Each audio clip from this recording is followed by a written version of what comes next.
Halo, Assalamualaikum. Kembali lagi di mata kuliah Technopreneurship bersama saya, Bu Lela.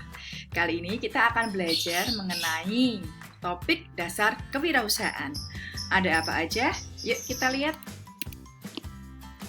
Nah, sebelumnya ini adalah capaian pembelajaran lulusan. Jadi, mahasiswa kalau sudah melalui topik ini dengan baik, maka akan mendapatkan 2 CPL ya. Yang CPL kedua merupakan CPL 7 tentang pengetahuan, mahasiswa akan menguasai konsep teoretik kewirausahaan. Oke, nanti akan ada 12 subbab tentang dasar kewirausahaan. Yang pertama terkait dengan disiplin ilmu, ya, sama halnya dengan psikologi, biologi, ekonomi, teknik, dan lain sebagainya. Kewirausahaan juga merupakan sebuah disiplin ilmu tersendiri. Yang mempelajari tentang apa? Nah, ini perilaku dalam menghadapi beberapa hal dan beberapa kondisi. Ini saya sudah memberikan ya keyword atau kata kunci penting yang ada dalam disiplin ilmu kewirausahaan. Nah, sebenarnya kewirausahaan ini bukan selalu berkaitan dengan bakat atau sesuatu hal yang diturunkan, namun juga berkaitan dengan pendidikan, artinya dapat dipelajari dan dapat diajarkan. Contohnya seperti di mata kuliah ini ya, saya mengajarkan tentang kewirausahaan kepada teman-teman mahasiswa semua. Nah, jadi ini juga bukan perkara perdagangan saja, jual beli gitu, tapi lebih dari itu, yaitu menyangkut industri, pendidikan, kesehatan, dan juga organisasi. Lalu yang kedua adalah objek studi kewirausahaan. Ini berupa kemampuan, sifat, nilai kepribadian yang diwujudkan nih ya dalam sebuah perilaku untuk melakukan beberapa hal di bawah ini. Ya. Oke, jadi perilaku-perilaku di bawah ini adalah yang menunjukkan dari objek studi kewirausahaan.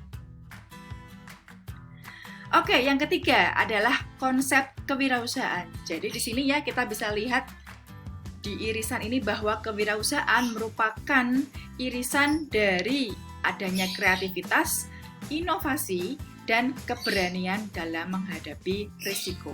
Nah, ayo kita cek apa sih arti dari kreativitas ya, kemampuan dalam mengembangkan ide-ide dan cara baru dalam melihat peluang. Sedangkan inovasi adalah kelanjutan dari kreativitas, yaitu kreativitas yang sudah ada tadi diterapkan dalam rangka memecahkan masalah dan juga menghadapi peluang. Gitu ya. Jadi kreativitas dulu baru inovasi, gitu ya. Nah, semua hal ini ya, ini tuh bisa berupa menciptakan hal baru ataupun hal lama yang dikerjakan dengan cara yang baru atau cara yang berbeda. Jadi sebenarnya hal lama nggak apa-apa agar bisa diubah begitu ya, bisa dilakukan dengan cara yang baru atau cara yang berbeda. Jadi berwirausaha itu merupakan penggabungan dari watak atau kepribadian, keuangan ya, dan juga sumber daya. Oke, yang keempat adalah konteks kewirausahaan. Nah, ini ada beberapa pandangan ahli, ada 5 ya, yang menyebutkan apa sih definisi wirausaha itu, gitu ya.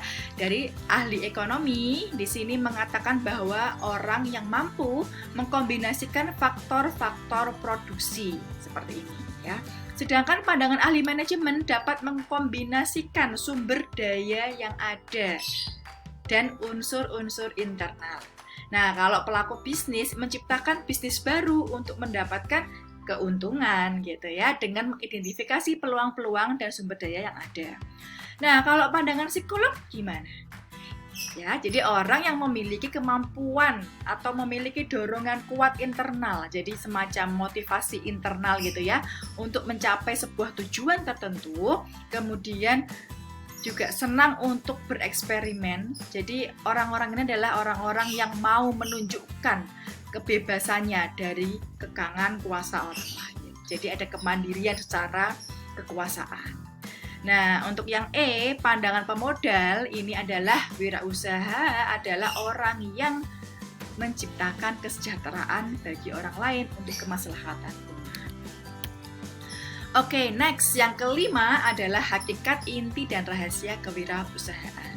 Ini ya beberapa jenis hakikat dari kewirausahaan. Nah, sebenarnya esensi atau inti dari kewirausahaan itu apa sih? Ya, menciptakan nilai tambah atau added value, ya, berupa teknologi dan pengetahuan baru, perbaikan produk dan jasa, atau penemuan tadi cara-cara yang berbeda. Rahasianya apa? Di kreativitas dan inovasi. Jadi kedua hal ini merupakan hal yang mutlak ya, dilakukan untuk sebagai rahasia wirausahawan yang sukses ya. Jadi kreativitas dan inovasi ini bisa berupa dalam hal prosesnya, atau mengubah metodenya, ataupun mengubah barang dan jasanya. Jadi kesimpulannya nih, sesuatu yang berbeda ini merupakan sebuah keunggulan. Jadi usaha itu harus punya keunggulan. Nah, keunggulan itu akan membawa sebuah daya saing. Daya saing yang bagus akan membuat peluang untuk meraih kesuksesan lebih tinggi. Oke, 6. Ini adalah karakter wirausaha. Jadi ada 12 macam ya yang saya tulis di sini. Meskipun masih banyak lagi ya karakteristik, ciri, keberbedaan wirausaha lainnya. Nah, di sini yang mau saya soroti adalah di bagian sini ya. Menyukai risiko yang tidak terlalu besar. Jadi intinya wirausaha ini adalah orang-orang yang suka mengambil resiko, tetapi bukan resiko yang tanpa pertimbangan. Ya. Jadi setiap resiko yang ada dianalisis, kemudian dipertimbangkan dan memilih resiko dengan cermat dan tepat. Kemudian ini ya, keterampilan berorganisasi jelas karena pasti nanti berhubungan dengan orang lain, dengan pemasok, dengan karyawannya, sumber daya yang ada. Jadi kemampuan organisir itu sangat penting. Dan toleran terhadap ambiguitas gitu. Jadi salah satu cirinya adalah di sini. Tidak ragu terhadap sebuah ketidakpastian. Justru dengan adanya ketidakpastian itu bisa merangsangnya untuk bisa menangkap peluang lebih besar. Begitu. Dan tentunya fleksibilitas atau adaptif terhadap apa kebutuhan pasar sekarang, adanya pergeseran tren di masyarakat. Nah, sebisa mungkin itu adalah bisa beradaptasi dan menyesuaikan. Oke, kemudian yang ke-7 berkaitan dengan manfaat kewirausahaan. Nah, ini ada 5 ya, gitu.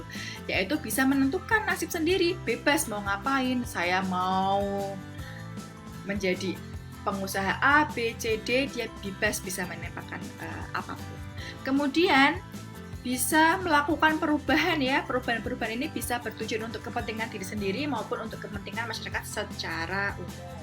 Kemudian bisa mencapai potensi seutuhnya atau aktualisasi diri. Artinya, misalnya ketika menjadi seorang karyawan atau pegawai itu kan merasa bosan ya, menghadapi rutinitas yang begitu terus setiap hari. Nah, di sini bisa mengeksplorasi banyak hal sesuai dengan keinginannya sendiri sehingga nanti pada akhirnya bisa muncul aktualisasi diri. Kemudian mendapatkan keuntungan yang menakjubkan ya, profit gitu, dan peluang untuk melakukan hal yang disukai. Maybe ketika jadi karyawan, jadi pegawai itu melakukan hal-hal yang sebenarnya bertolak belakang dengan passionnya, dengan minatnya. Nah, di sini bisa diakomodir. Jadi hobi yang menyenangkan ya, hobi sama dengan pekerjaan sama dengan senang. Artinya ya, pekerjaan yang menyenangkan adalah hobi yang dibayar. Oke, kemudian nomor 8. Ini ya, kewirausahaan itu nggak hanya berbicara soal positifnya aja, tetapi juga ada potensi kelemahannya. Ini beberapanya ya.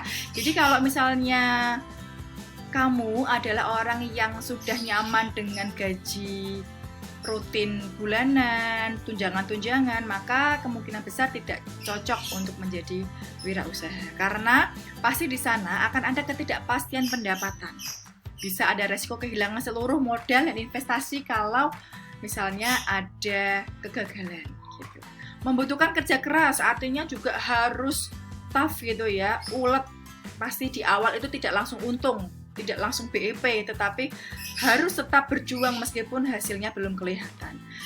Lalu juga ada tantangan family life balance. Biasanya kalau memang di berwirausaha gitu ya, pasti akan ada tugas-tugas di keluarga yang tidak berfungsi secara optimal, misalnya sebagai istri, sebagai suami, ayah, ibu, dan lain-lain. Tingkat stres tinggi jelas ya, karena tadi ketidakstabilan ya, membuat stres terkadang juga ikut tinggi. Nah, kemudian yang ke-9 adalah pemicu ledakan api kewirausahaan. Artinya apa?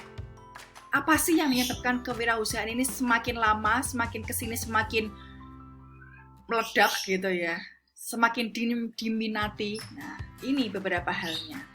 Gitu. Ya, yang saya mau soroti adalah di sini. Semakin meluasnya pendidikan kewirausahaan. Sekarang faktanya di perguruan tinggi, di semua jurusan diwajibkan ya untuk memenuhi, melampaui mata kuliah kewirausahaan. Contohnya yang sedang kita lakukan ini ya, adalah salah satu mata kuliah wajib dari universitas yang harus diikuti oleh seluruh mahasiswa di UNES. Selain itu juga banyaknya training, workshop tentang kewirausahaan, banyaknya organisasi kemahasiswaan yang bergerak di bidang kewirausahaan, banyaknya juga peluang-peluang dari pemerintah yang memberikan suntikan dana untuk para mahasiswa, contohnya PKM kewirausahaan, kemudian program pembinaan mahasiswa wirausaha, ada IWDM ya, inovasi digital mahasiswa wirausaha, dan lain-lain itu untuk memacu kewirausahaan, terutama di sektor mahasiswa. Di sektor pemuda juga ada ya, kabupaten kota juga menyelenggarakan itu. Nah, kemajuan teknologi ya, seperti sekarang ini banyak sekali startup berbasis teknologi yang muncul, dan ini WWW dan e-commerce semakin meledaknya. Ada tadi kemajuan teknologi, ada online shop ya, kemudian e-commerce membuat pasar ini semakin lebar. Jadi kalau orang mau berwirausaha itu jangkauannya nggak hanya di desanya itu aja, di kampungnya aja, tapi bisa sampai luar kota, luar provinsi, bahkan luar negara. Ini yang ke-10 adalah penyebab kegagalan bisnis ya. Jadi usaha bisnis juga punya faktor pemicunya. Ini contohnya ya. Pemilihan lokasi yang buruk. Nah, ini juga perlu untuk hati-hati ya dalam memilih lokasi yang strategis. Atau ketidakmampuan di manajemen keuangan, sumber daya manusia, produksi, dan lain-lain. Dan atau penetapan harga yang tidak tepat. Nah, oke, yang ke-11 adalah terkait dengan kalau kita gagal, itu kita harus bersikap seperti apa sih? Nah ya, ingat bahwa kegagalan adalah hal alami dari proses kreativitas. Hal wajar kalau kita melakukan sesuatu kita gagal adalah hal yang wajar. Karena tidak pernah gagal jika tidak pernah melakukan atau mencoba apapun. Gitu ya. Jadi gagallah secara cerdas, artinya ketika kita menghadapi sebuah kegagalan, maka refleksilah gitu ya. Cari tahu alasan kegagalan itu dan improvement, apa sih yang bisa diperbaiki untuk kedepannya agar tidak gagal lagi. Itu yang menjadi poin pentingnya. Nah, kemudian kalau misalnya ya ada kegagalan, gimana sih cara menghindarinya? Ada 5 hal nih ya teman-teman, bisa dilihat.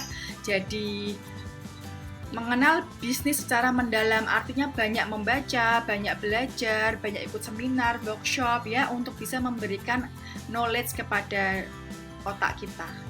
Kemudian membuat ya rencana bisnis yang solid, artinya rencana bisnis ini tertulis dalam kertas gitu ya. Misalnya nih implementasinya nanti kita akan ada project membuat proposal bisnis. Nah, ini adalah salah satu implementasinya. Mengelola sumber daya keuangan. Jadi modal awal yang cukup itu sangat penting. Dan tadi yang pernah saya bilang, meskipun kita bukan berbasis ekonomi dari psikologi, tetapi kita juga perlu untuk memahami laporan akuntansi secara dasar gitu ya. Untuk apa? Melihat indikator kesehatan perusahaan. Apakah perusahaan ini akan mulai pilot, bangkrut, atau gimana? Nah, bisa dilihat di sana. Dan mengelola karyawan secara efektif. Ini ada di bio banget ya. Jadi develop karyawan. Oke, so kesimpulannya apa nih teman-teman? Coba dari materi ini bisa kalian tulis ya di kolom komentar atau di diskusi nanti. Ini daftar pustakanya. Setelah ini kita akan diskusi di kelas. Sampai jumpa. Terima kasih. Wassalamualaikum warahmatullahi wabarakatuh.